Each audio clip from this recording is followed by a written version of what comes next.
Assalamualaikum warahmatullahi wabarakatuh. Semangat pagi dan salam sejahtera untuk kita semua.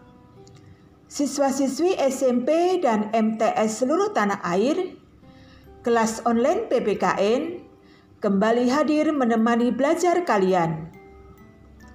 Kali ini kita akan mempelajari bela negara dalam konteks Negara Kesatuan Republik Indonesia bagian yang kedua. Siswa-siswi sekalian, kali ini subpokok bahasan yang akan kita pelajari adalah perjuangan mempertahankan Negara Kesatuan Republik Indonesia melalui jalur diplomasi dan ancaman terhadap Negara Kesatuan Republik Indonesia. Kita mulai pembahasan pada perjuangan mempertahankan Negara Kesatuan Republik Indonesia melalui jalur diplomasi.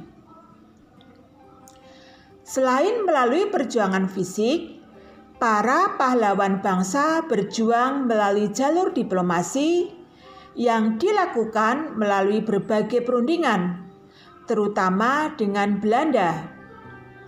Tujuannya yakni agar Belanda mengakui kedaulatan Indonesia sebagai negara merdeka. Beberapa perundingan yang dilakukan diantaranya: yang pertama, Perjanjian Linggarjati; yang kedua, Perjanjian Renville; yang ketiga, Perundingan Rumroyen; dan yang keempat, Konferensi Meja Bundar. Nah, siswa sekalian, kita bahas satu persatu bersama-sama. Perjanjian Linggarjati. Perundingan Linggarjati adalah perundingan antara Indonesia dan Belanda di Linggarjati, Jawa Barat pada tanggal 10 sampai 15 November tahun 1946. Hasil perundingan ditandatangani oleh kedua negara pada tanggal 25 Maret tahun 1947. Dalam perundingan ini, Indonesia diwakili oleh Sultan Syahrir, Belanda diwakili oleh Wim Schermerhorn dan Haje van Mook, dan bertindak selaku moderator adalah Lord Killen dari Inggris. Nah, siswa-siswi sekalian, hasil perundingan Linggarjati diantaranya: yang pertama, Belanda mengakui secara de facto wilayah Republik Indonesia, yaitu Jawa, Sumatera, dan Madura. Yang kedua, Belanda harus meninggalkan wilayah Indonesia paling lambat pada tanggal 1 Januari tahun 1949. Siswa-siswi sekalian, selanjutnya kita bahas Perjanjian Renville.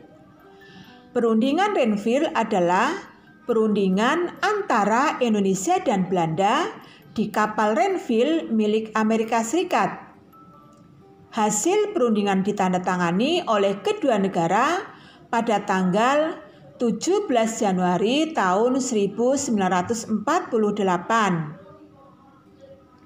Dalam perundingan Renville ini, delegasi Indonesia diketuai oleh Perdana Menteri Amir Syarifuddin, delegasi Belanda diketuai oleh seorang warga negara Indonesia bernama Abdul Qadir Widjojoatmojo, dan bertindak selaku moderator adalah Komisi Tiga Negara yang terdiri dari Amerika Serikat, Belgia, dan Australia.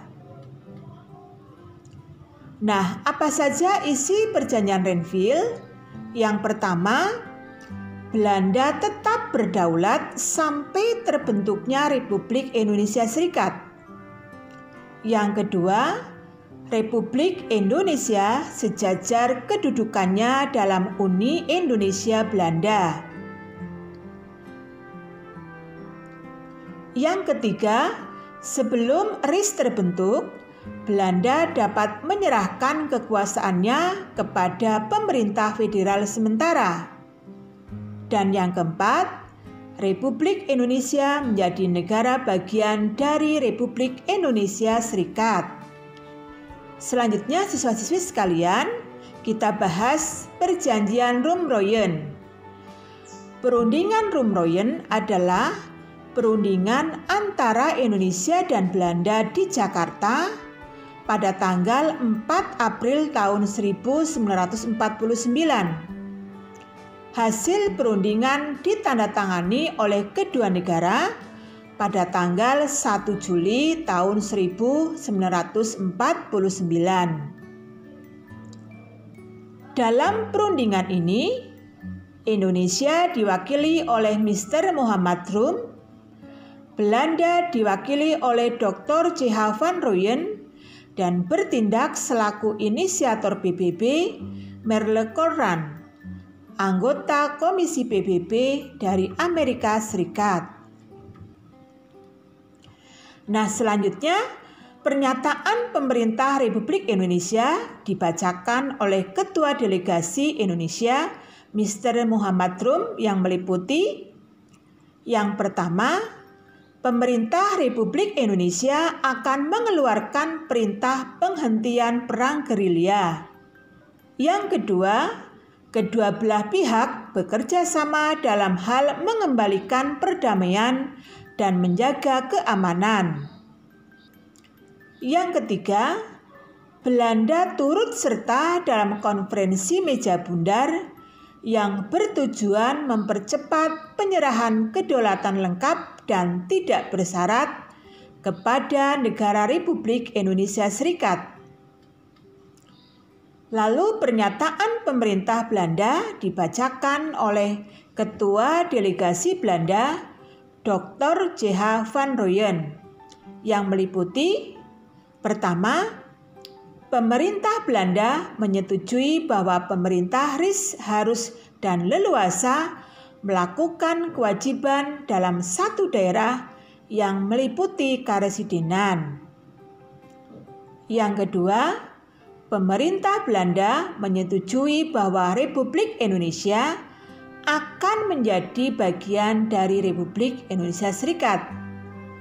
Dan yang ketiga, konferensi meja bundar akan diadakan secepatnya di Den Haag sesudah pemerintah Republik Indonesia kembali ke Yogyakarta. Siswa-siswi SMP dan MTS seluruh tanah air, kita lanjutkan pembahasan pada konferensi meja bundar. Konferensi meja bundar yang berlangsung di Den Haag pada tanggal 23 Agustus sampai dengan 2 November tahun 1949 berhasil mengakhiri konfrontasi fisik antara Indonesia dan Belanda. Nah, hasil konferensi tersebut yang paling utama adalah pengakuan dan penyerahan kedaulatan dari pemerintah Belanda kepada pemerintah Indonesia pada tanggal 27 Desember tahun 1949 dalam struktur kenegaraan berbentuk Republik Indonesia Serikat. Nah, di samping pengakuan kedaulatan, konferensi meja bundar juga menghasilkan kesepakatan sebagai berikut. Yang pertama, pembentukan Uni Belanda Republik Indonesia Serikat yang dipimpin oleh Ratu Belanda secara simbolis. Yang kedua, Soekarno-Hatta akan menjabat sebagai Presiden Wakil Presiden RIS periode tahun 1949 sampai dengan 1950. Dan yang ketiga, Irian Barat tidak dimasukkan ke dalam RIS sampai dilakukan perundingan lebih lanjut. Nah, siswa-siswi sekalian, selanjutnya kita bahas subpokok bahasan selanjutnya, yaitu ancaman terhadap negara kesatuan Republik Indonesia. Setelah proklamasi kemerdekaan, salah satu permasalahan yang dihadapi oleh bangsa Indonesia adalah berupa ancaman. Ancaman adalah setiap usaha dan kegiatan, baik dari dalam maupun luar negeri, yang dinilai membahayakan kedaulatan negara, keutuhan wilayah, dan keselamatan segenap bangsa. Nah, ancaman terhadap bangsa dan negara Indonesia terdiri dari yang pertama, ancaman militer, yaitu ancaman yang menggunakan kekuatan bersenjata yang terorganisasi serta dinilai mempunyai kemampuan yang membahayakan kedaulatan negara, keutuhan wilayah, dan keselamatan segenap bangsa. Ancaman ini berupa agresi, sabotase, dan sejenisnya. Yang kedua, ancaman non-militer, yaitu ancaman yang tidak bersifat fisik serta bentuknya tidak terlihat seperti militer di bidang ideologi, politik, ekonomi, sosial budaya, dan pertahanan keamanan. Nah, siswa-siswi sekalian, potensi ancaman yang dihadapi Negara Kesatuan Republik Indonesia dari dalam negeri antara lain, yang pertama, disintegrasi bangsa melalui gerakan separatis berdasarkan sentimen kesukuan dan pemberontakan akibat dari ketidakpuasan terhadap kebijakan pemerintah. Yang kedua, keresahan sosial akibat kesenjangan ekonomi dan ketimpangan kebijakan, serta pelanggaran hak asasi manusia yang dapat menyebabkan kerusuhan massa. Yang ketiga, upaya penggantian ideologi Pancasila dengan ideologi yang lain yang tidak sesuai dengan jiwa bangsa Indonesia. Nah, selanjutnya, potensi ancaman yang dihadapi Negara Kesatuan Republik Indonesia dari luar negeri antara lain, yang pertama, di bidang ideologi, masuknya ideologi liberalisme, komunisme, dan ideologi berbasis agama yang dapat mengaburkan nilai-nilai Pancasila. Yang kedua, di bidang politik, ikut campurnya negara lain dalam urusan dalam negeri Indonesia. Dan yang ketiga, di bidang ekonomi, semakin bebasnya produk luar negeri yang masuk Indonesia yang dapat menjadi ancaman ekonomi nasional. Nah, ancaman lain di bidang ekonomi yaitu penjarahan sumber daya alam melalui eksploitasi illegal logging, illegal fishing, penyelundupan, pencurian kekayaan alam, dan sebagainya. Nah, yang keempat, di bidang sosial budaya, penghancuran moral dan budaya bangsa melalui disinformasi, propaganda, peredaran narkoba, film porno, dan sejenisnya, yang hal ini dapat mempengaruhi kepribadian bangsa.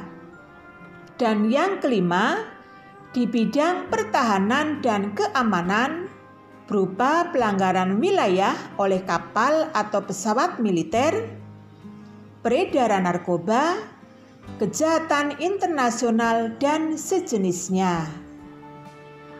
Nah, siswa-siswi SMP dan MTs seluruh tanah air, demikian tadi pembahasan kita tentang bela negara pada bagian yang kedua. Untuk pembahasan ini kita masih akan bertemu dalam pembahasan yang ketiga. Tetap semangat. Wassalamualaikum warahmatullahi